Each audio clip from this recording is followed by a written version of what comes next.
Hi, this is Maggie, and I am here to talk to you today about Sew Along Part 2, working with mySewnet embroidery software to do a cross-stitch design from a chart. Now in Part 1, all we did was show you how to download a chart from a website. We know we have some beginners, so we walked through that and we showed you some different websites that have free hand embroidery cross-stitch charts that we're picking one to load and turn into a stitch file so we can do it on our embroidery machines instead of sitting there and going 1, 2, 3 with our hands. The stitch along is based in the Facebook group. There is more information there. We answer all the questions there. People pop up questions and we answer them. And we've been putting some tip sheets, and there'll continue to be tip sheets for each phase of the sew along. So do pop in, and you'll get more information than you'll get from the video. The video is really just to supplement some of the other stuff we're doing in the Facebook group for the sew along. Now I'm going to close that window. The first thing, even though we said today is about loading a chart, before you load a chart, there are just a few things that I'd like you to be aware of so you know. I want to say you don't have to worry about as much in Cross-Stitcher or think about as much as you do in some of the other programs. Now, one thing is, with any design, you should think about, here I'm saying not worry, that you want to stitch the inside first and move to the outside. But when you're laying down your chart and you're getting it to be where you want, you don't have to worry about it because you just come over, we lay down the chart over here, and I'll go into that in a while. You just come into the design area and you can move any of the colors up or down. If I had broken this sort of frame around it apart from the moon, I could just put it to stitch at the end. Now, and I can put it back up. And same as the other programs, I can choose to change the colors. And the neat thing about this program, it may be hard to see, but this is a little trash can. And cross stitch loads with the color blue. Similar, you've probably seen a lot of old DST files that you load them and the colors are all off, or you've noticed when you work in digitizing, it automatically starts in blue. And if you didn't use it, you can just hit delete and it's gone. So that's another really cool feature. And a lot of the other features we'll be talking about. Like I said, I just want you to know that you can change the colors. And this is important because some people prefer to load a cross-stitch chart that's in color and make their X's on top of it in a different color so they can see if they missed a place. I like to make them in the same color and then I turn background off to see if I missed anything. So people have different preferences. You'll find with the program there are a lot of options, and it can be confusing for some people not to say you have to do it this way, but there are often a couple of different ways to approach something. So that's one of them, that you can pick the colors of the chart you're given, or you can do it in different colors and fix it at the end and see how it looks. Okay, so then the other thing I wanted to talk to you about, when we open Cross-Stitcher, and I'll open it from the start, we'll be loading a new picture for a cross-stitch design. But I first want to talk to you just a few minutes about some of the basics. The cross size of 2 millimeters, think of that like your stitch length. Because basically the stitch comes up, comes down at an angle, does another angle, and that's your 2 millimeter cross size. But it's not actually the stitch length, and I'll show you that. It's the size of the square. So if I do, and it's saying what are the widths and the height, say I do a width and height of 30 squares, and you have to, some people tab, I hit return. So it depends. In order to make things apply, you do have to kind of go to the next square. And it depends on how you like to use your computer. I am so used to writing something and hitting return and writing something and hitting return that I always hit return.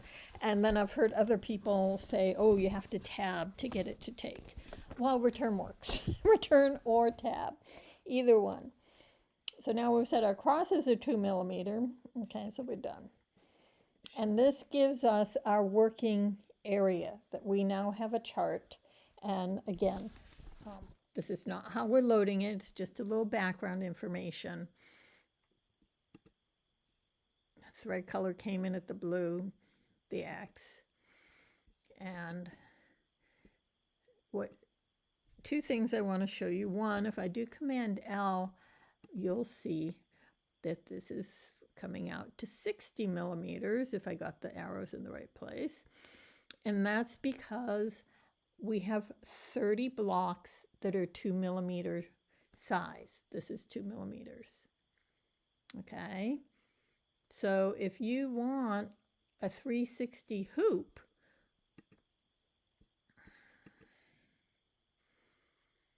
and we did a, say you wanted to make a border all the way around for something that's going to be 14 inches, you would do 180, because 180 by 180, whoops, don't mind me there, 180 times 2, and I hit return to get it to apply. 180 times 2 is 360. Okay, so it depends on the size of your cross. Whoops, I meant to do a Command L. That's placing crosses for me because that's where the program is set right now. And you'll see you've got your basically 360 millimeter hoop with 180 squares. So room for 180 squares if they're 2 millimeters. And I set it at 2 just to make the math easy. Now, as far as size, and again, if this is a little confusing, it's okay. I'm just trying to lay some groundwork. And once you get placing things, it will be a lot easier. Now, to get rid of the finish get length, I hit double tap. And I can insert full crosses, but I don't want that anymore. What I want now are the reference guides. I had 2. Okay, so cross stitch itself, people who've been doing it for years stitch on Aida cloth that is, basically it's a cloth that's woven in such a way that you can almost see the little squares. And I took a picture of it and then I forgot to open the picture before we started. There we go. So if you see this, this is an Aida. You can almost tell if you're making little X's, you can tell where to put your needle. And that's part of the appeal for people doing cross stitch to work on Aida cloth. There's probably all kinds of other stuff, but I am not a hand cross stitcher. Okay, so if you want somebody who's an expert at hand cross stitching, I am not your girl. But some people like to do their machine cross stitching on Aida cloth. I don't bother. I actually, the last one I did was on Kona cotton. I like it because it's nice and thick, and I starch it a lot. Usually we don't talk brands, but I use something called Stay Flow that's like less than $4 at most of the stores for 64, 68 ounces, and you just mix it with some water and soak your fabric in and let it dry and iron out all the wrinkles. And you have this really stiff fabric to work with, and that's what I like to do. You can also use your water-soluble remainders and stir them up with water and make a paste and paint it on things. the problem for me with that is I had tried to make up a mason jar ahead of time and just leave it, and it gets moldy. So if you, it's something you need to mix up as you need. And I do both. I actually do on occasion use the soluble stabilizer, and sometimes I go to the Stay Flow. So backing up to Aida cloth, if you like the cloth, you can set your cross size to match whatever count cloth you have. And this is how the cloth is sold. It has to do with how many X's. I don't know if it's per inch or whatever. Doesn't really matter to me. It's just knowing that, 11 is the biggest, because a lot of times if you buy programs, they might come in 14, 16, 18. The lower the number, the bigger the cross size. And if you wanted to match it, you would pick these cross sizes. Okay. Again, don't worry about the detail. We are going to walk it through, and once you see it in action, it will be a little bit easier to let it settle in. But you can know that this is in your reference guide, and also some of these sheets, in addition to being in the reference guide, download as their own separate PDF. Say this is all the stitch types in Cross Stitcher. This is the Mac version, but you got one for Windows as well. Cross Stitcher has set numbers of stitches. This is it. So it looks like it's a lot, but it's not. There's a big cross, and that's the one I was calling 2 millimeters. You can make it bigger. You can make it half an inch if you want. People talk about limits with satin stitching because it can catch, and other things you might want to consider. At the same time, I've seen historical programmers deliberately use exceedingly long satin stitches, but then, they're making something they're not going to throw in a washer and dryer and put on the kids to run around in the yard in. So you can play with longer stitches. Most of us, if we want it to look like an Aida cloth cross stitch, will go with the numbers I showed you, kind of around 2 millimeters. Those are still small though. I will admit that when I was in Girl Scouts, I got a badge for doing some kind of stitching, and it included cross stitching, and I know mine were much bigger. And even my mom used to do some cross stitch on the cotton towels, and those also were much bigger than what I see now on the Aida cloth. So I haven't experimented with the bigger ones yet, and that's kind of my next to do, to see if I can get something that really looks like somebody who's learning or starting out by being bigger crosses. So this is the full cross, and you can play with these, and I'll show you why you might want to in a minute. The quarter cross, the thing to know about this is if you want to use quarter cross in the program, I should have left it open.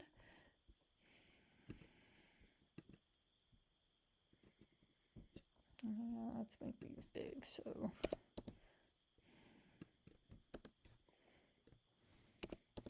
and again, I just hit return. The quarter cross, you might look at your choices and go, but I can only put it here. How you get it in the different places is where you put it. Whoops, I'm on the full cross. Sorry about that. Here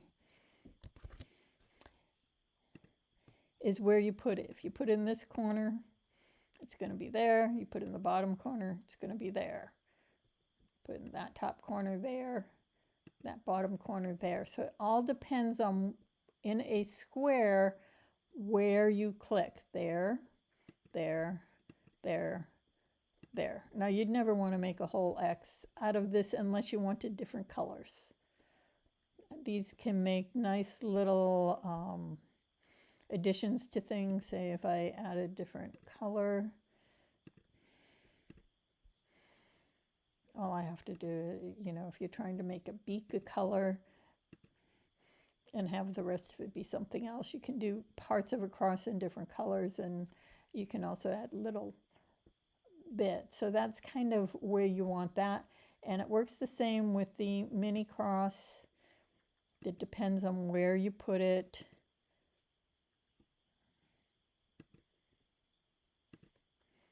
Where it's going to apply. So even though it's only in one place here, they give you the back stitch to say which angle it's going to be. And the half width you can also do on one side of the square or the other. And it's the same thing if you want it top to bottom, you can do it. So it depends on where you click on your chart where these go. And that's one of the questions we get, is kind of how do I get the quarter cross to not only be there? And it's all about where you click. Okay, and we're not using these yet, and this was just to let you know that that's all there.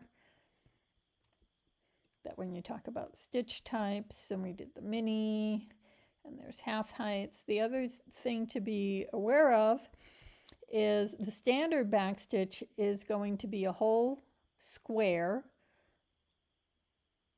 and it can be horizontal, vertical, or at a 45-degree angle. Whereas the freehand backstitch, it can be in parts of squares. So you've got your big one here, but you can have it just a little bit up there.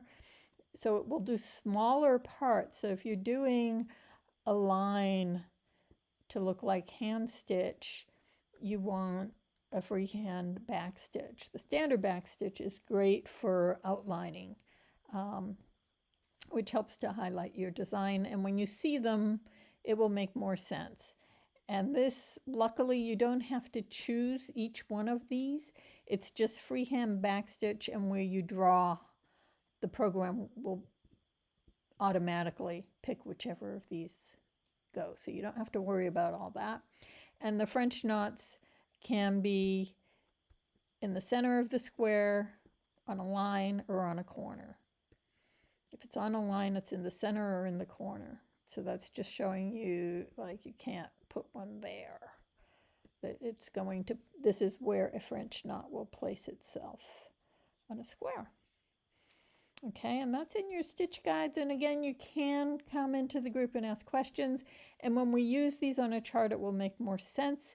And no, you do not have to enter every cross by hand. So that's one of the things people worry about. Now I wanted to show you, where's the other I get you? There we go. So this one, it was free and it isn't any longer, so I'm not going to highlight it, but it's a Sue Hillis design she gave away years ago. And the thing is, her witch is kind of ugly. She's got the big, big honking nose, and she's got a big chin here. And when I did it, I was like, well, I don't really like ugly witches. I prefer cute ones. So I took off part of her nose, but I still didn't really like the chin. And this is a French knot for her eye. This is way zoomed up. See the zoom here? And so what I did,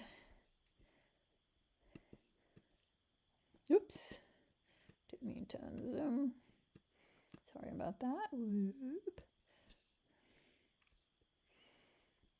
As I got rid of that, jutting chin and made her nose more reasonable. And this is the little small half X for her mouth. I tried a single diagonal, but because the witch is small in this design, you really didn't see it. But the little half X was perfect for the mouth without giving her, some big honking smile or something. So that's where one instance of where you may want some of those different stitches. But the rest of this particular one is all whole crosses, or, well, I can show you this. Yeah, this is the back stitch, it's called. When you see that brown line, this is the back stitch, and it's not the freehand one. This is the one that just goes around the squares and rectangles. Okay.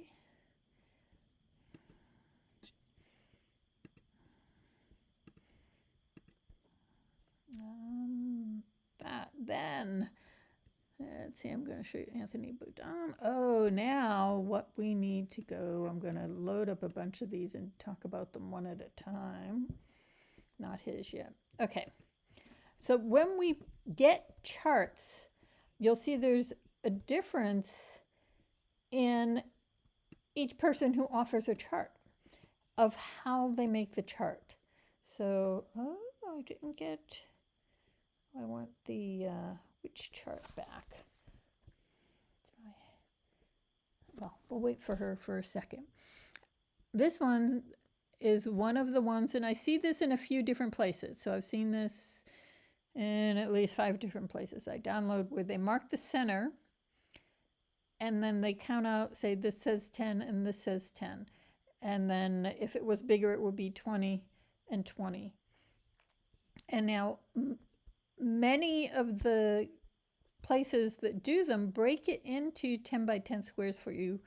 See, this is the 10 by 10 square, and I have another one here that breaks into 5, and then you get extras, 1, 2, 3, 4, 5. So there's a half at the top of this one. The same thing at the bottom of this one, 1, 2, 3, 4. So what happens when we load a chart, if we want all the little X's of the chart to appear on our screen so that we can kind of flood fill this and they all go in the right place or whatever, we need to know the chart.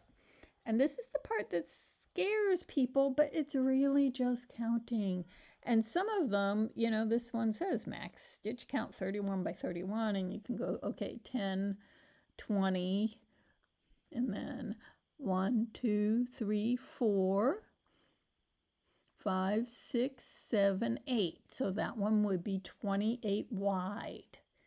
And they want to know height and width, okay? And this is one way to show a chart. So they don't all show the same. Another way, these people at Gathered did a chart with a bunch of different Christmas ones on it. And if you only wanted to do the Santa, they didn't even break it into 10 by 10 for you. You're going to sit here and you're going to go, okay, there's the bottom. I usually like when I'm cropping to have one extra white space all around the edge. And so instead of making it right there, I would go over here so that, you know, I can see my black line, my outlines and things. And if when you crop it, you get part of the gingerbread man or this, it doesn't matter because you're just going to fill in this part. But you would sit here and go, okay, this is this row. And try not to move your cursor. It's easier if you print it into a pencil so you can tap on it. But 1, 2, 3, 4, 5, 6. You go across and you go down. You need to know the width and the length or the height. Okay, so this one doesn't give you any numbers on a chart. And you can see how if you just print a graph from, you know, you can Google for free graph paper printout or something. You can just draw and load your own and do it the same process we're doing. Now, the Boo Crew, they were kind of nice. This is the Fat Quarter Shop one of Boo Crew that I showed in my group. And they do use the 10 by 10 squares. 1, 2, 3, 4, 5, 6, 7, 8, 9. 1, 2, 3, 4, 5, 6, 7, 8, 9. Yeah, so she's off on the edges. She does tell you which, but the other ones, and you can sort of see this one's a little bit narrower than this one. 1, 2, 3, 4, 5, 6, 7, 8, 9, 10.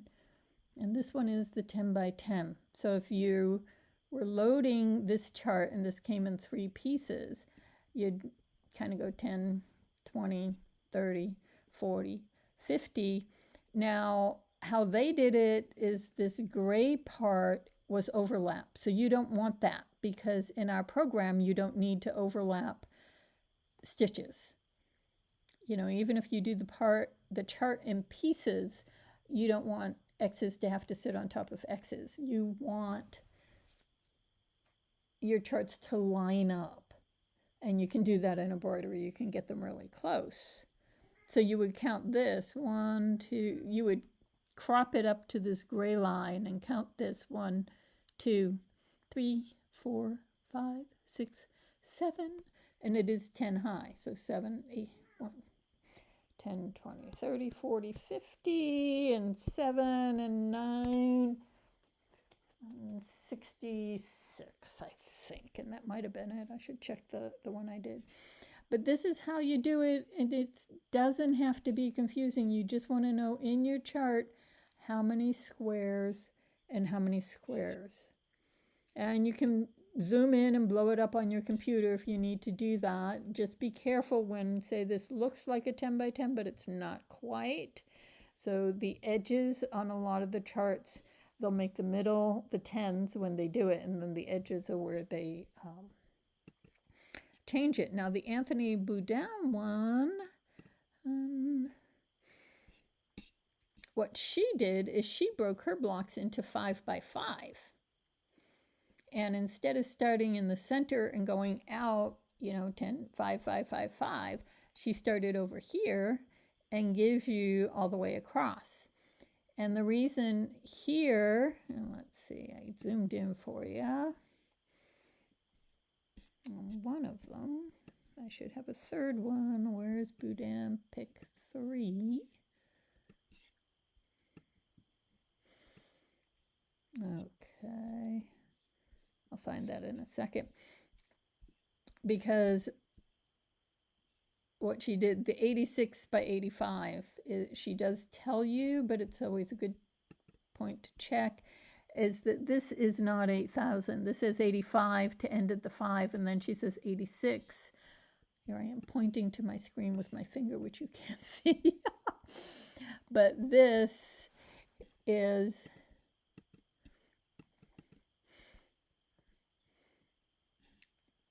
she went 80 to 85, and then she's telling you that one extra one is 86. And that at the bottom, it goes down to 73, okay? So she tells you how many, which is kind of nice on the squares because she's accurate about how she does it. Now, the other thing I like to do is I usually want to have a printout of how it looks done. And that just helps me. Like, I'm not sure I'm going to do black, so do I want the letters a different color, or what do I want to do? Because a lot of the charts don't come when you download them with the stitched picture. So for some of the free sites, you have to download the stitched picture separately. And I covered that in the first bit. So we'll get rid of that picture. And this is the PDF. This is going to be the chart we load. So even though it has the color chart here and the other stuff, you'll see once we go in the program, we can crop all that out. So it's okay if it's all on one page. Don't worry about it. It helps if you also have this for reference when we load the chart, because we need to set up the colors. So I'm going to quit this so you can see me start.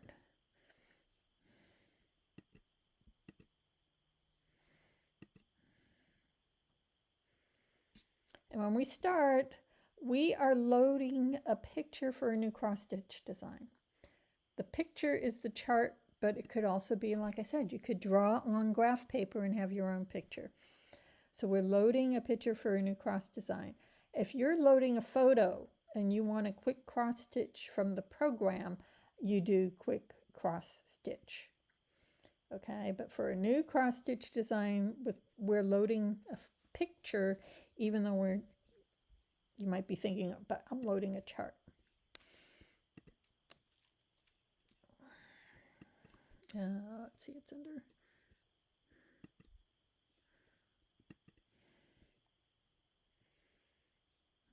Okay, I don't really need to do anything with that. Do I need to go back and say you do click on select file it will open to whichever folder you had open last. So you can search your download, know where simply know where your chart is. If you put it on the desktop, then when you select file, look at desktop and find your picture and load it. Now this is one of the important steps. We're going to crop this chart so it is exactly only the squares we want. And what I like to do is first get it close, like this, and then I zoom in, because you want this to be right on the lines. There's that one. And if you go to the opposite corner, you can do it right on the line. There we go. And you can double check you didn't move it off by doing anything. Nope. And even though it looks off, this is where we had that 85, 86. That's that one extra row. So that's going to crop there, and that's set. And this is very important since we told it how many squares. We have to make sure that our crop line is going to match that number of squares. That way, when the chart loads, all the little places we want to put X's are in the right place. So you do want to crop right along your chart edge. And if you don't have an edge like that Santa face, you know what you made as a line. And, you know, if you have to count out that you did 2 away from Santa and do it that way. Okay. Now, the next thing that is really kind of nice is keep it locked. Because when you keep it locked, once you key in one number, it will tell you this is the other number I have. And I should reopen that chart. Also, I like a 2mm cross size. You remember if you're trying to match 8 o'clock, it will be a 2.3 for the 11. Let's see, and this was 86 by 73. That's what I'm checking here. And like I said, I want to play around with bigger ones, but because your entire design is set on cross size, make sure if you start bringing them up, they fit in your hoop. And also run a little test. Some of you do sample file stitch out. You might want to try crosses in different sizes and different numbers of stitches per cross. So I think that's at 86. Here I'm talking to you and I forgot what I was saying. Let's see if it comes back with the 70 something. 86 by 73, 86 by 73. So that means I cropped it correctly. See, this is the little check because I only put in 86 and it said, well, if you have 86 wide, then you're 73 tall, which is correct. See, there's the 86 by 73. And again, that's because they were kind enough to give you the number and you went right up to it, but some charts don't. Yay, we've loaded the chart. There we go. Now, even though it has no stitches on it, we can save this because I think I've been going a lot longer than I wanted to. So let me save this. This is the Dan quote stitch along. And this I'm going to put on the desktop so I can find it real easy to bring it back. Okay,